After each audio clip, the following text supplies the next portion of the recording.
पहले आज के इस फर्जी इनकाउंटर पर विनोद जी, जिसको फर्जी इनकाउंटर कहा जाता है, पहली बात तो ये है कि अभी अनुपम इसके बाद आ रहा हूं आपके पास।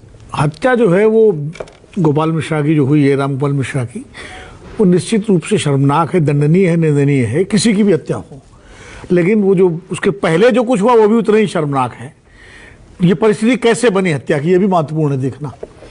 तो इसलिए मुझे लगता है समग्रता में चीज़ों को देखना चाहिए।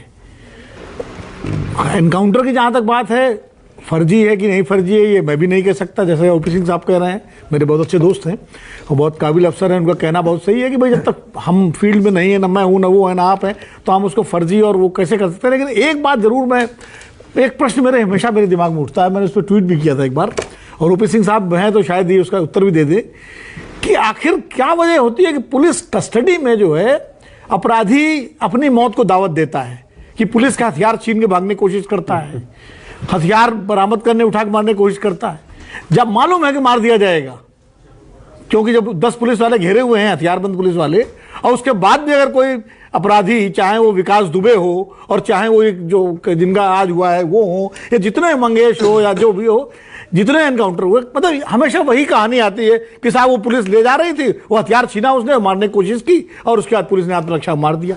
तो ऐसा कौन सा पागल अपराधी होगा जो 10-20 पुलिस वालों से घिरा हुआ, हथियारबंद पुलिस वालों से, और अपनी मौत को खुद दावत देगा?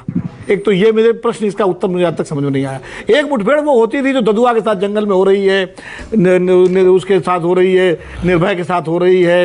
याद दिला दूं आपको एक, अभी कुछ टाइम पहले वो गले में तख्ती डालकर अपराधी पुलिस थाने नहीं पहुंच रहे थे कि हमें जेल में डाल दो, हाँ, बाहर हमें ठोक दिया जाएगा।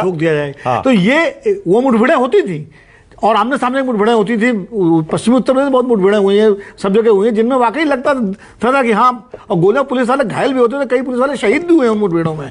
तो वो तो, लेकिन ये जो पुलिस हिरासत में, मतलब एक तो मुठभेड़ हुआ है कि भाई बदमाश भाग रहे हैं, चेस किया पुलिस ने, उन्होंने गोली चलाई, इन्होंने गोली चलाई, उसमें मारे गए बदमाश, पुलिस वाले भी घायल हुए। तो हमने विनोद जी फिल्मों में दिखाते हैं नहीं अपराधी भागने की कोशिश करता है और उसके बाद मार दिया जाता है, मतलब फिल्मों में होता है। वो एक्चुअल मुठभेड़ें होती हैं जिनकी मैं बात कर रहा हूँ। लेकिन ये जो मुठभेड़ें होती हैं कि वो जीप से लिए जा रहे हैं और वो हथियार छीन के भागने की कोशिश कर रहा है, ये हो रहा, ये इस तरह की जो मुठभेड़ें लगातार बढ़ गई हैं, ये मुझे इसका प्रश्न का उत्तर नहीं मिलता कि आखिर अपराधी ऐसा क्यों करते हैं।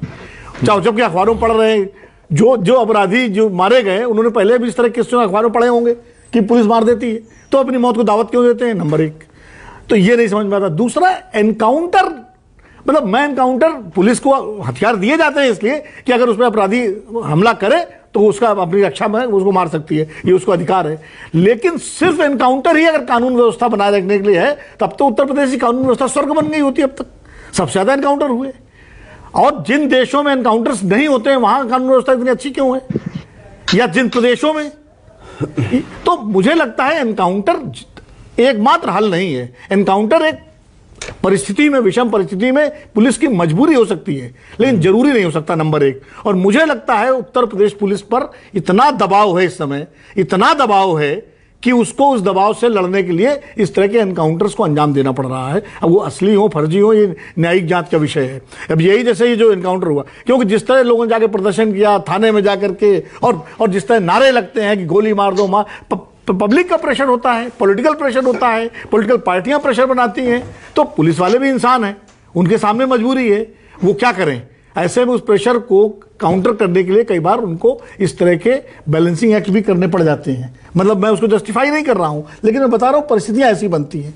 तो ये परिस्थितियां जो है, मुझे लगता है पूरे प्रदेश का, पूरे देश के माहौल को खराब कर रही हैं। इसलिए सभी पॉलिटिकल पार्टियों को चाहिए कि कम से कम न्याय व्यवस्था पर, कानून व्यवस्था पर थोड़ा भरोसा रखें और पुलिस को किसी बिना दबाव के अपनी जांच करने दें और अपना जो है अंजाम दें। वहां अगर गलत हो, उसकी जांच में कोई गड़बड़ी हो, तो उसके तमाम लीगल रास्ते हैं, वो उस पर आप अदालत में जाएं, कोर्ट में जाएं, और उसके तरीके हैं। लेकिन कम से कम जब घटनाएं हो रही हैं, दंगे की स्थिति है, उस वक्त पुलिस को अपना काम करने दे। मैंने बहुत दंगे कवर किए हैं। मैंने मेरठ का 1987 का दंगा जो 3 महीने कर्फ्यू था, जिसमें मलियाना हाशिमपुरा दोनों हुए थे, वो भी मैंने कवर किया है। उसके पहले बिजनौर का दंगा, मुरादाबाद का दंगा, मुजफ्फरनगर का 1987 वाला दंगा, बहुत सारे दंगे। तो मुझे मालूम है पुलिस पर कितना दबाव होता है। तो कब, और ऐसे में जब राजनीतिक दल दबाव बनाते हैं और जब उससे वोट पॉलिटिक्स होती है, जब उस पर वोट बैंक को एड्रेस करके नारेबाजी होती है और बयानबाजी होती है तो पुलिस के लिए और समस्या हो जाती है। Okay, all right. अब अनुपम